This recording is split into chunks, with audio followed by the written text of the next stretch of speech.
These are the faces of the Disability Royal Commission. We have dreams, we have hopes, we have feelings. We're not burdens, we're not vulnerable.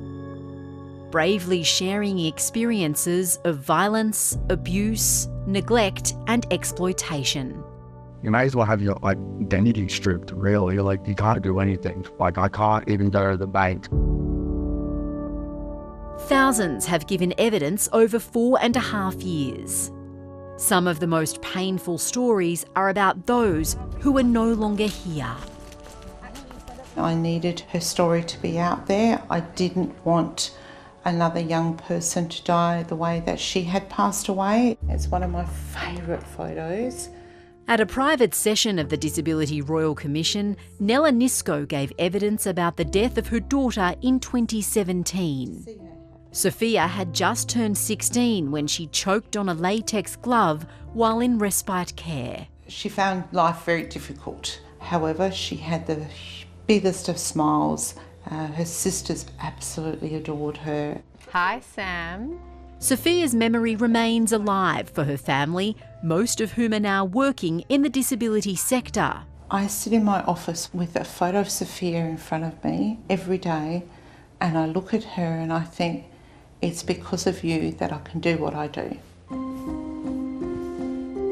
The Royal Commission responded to community demands for an end to the abuse and exploitation of people with disability.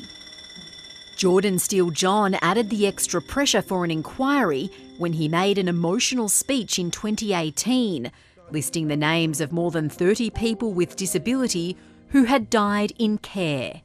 Rebecca Lazarus, found with multiple stab wounds in her chest and abdomen in a group care home. I think that it was a wake-up call for a lot of people in the Parliament. I think it humanised the reality of disability abuse. It made it very hard to turn away from the reality of what was happening to us, what is still happening to us. So This week, the inquiry will deliver its report to the Governor-General. Hundreds of recommendations are expected from the almost 8,000 submissions and 32 public hearings. I think what struck me was the scale of the failure that we have seen at every level of government.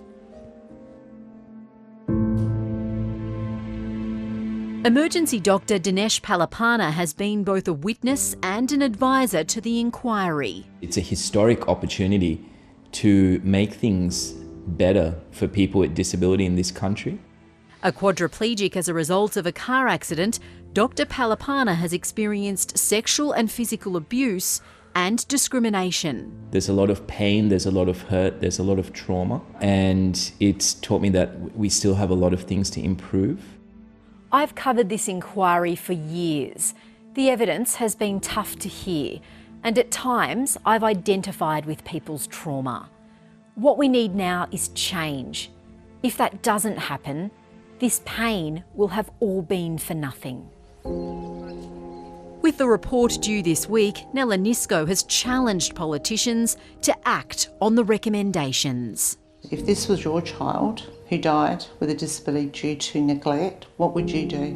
Be brave, stand up and do something, make changes. This report and our experiences contained with it cannot end up as another report on a dusty shelf of the bureaucracy. There must now be action.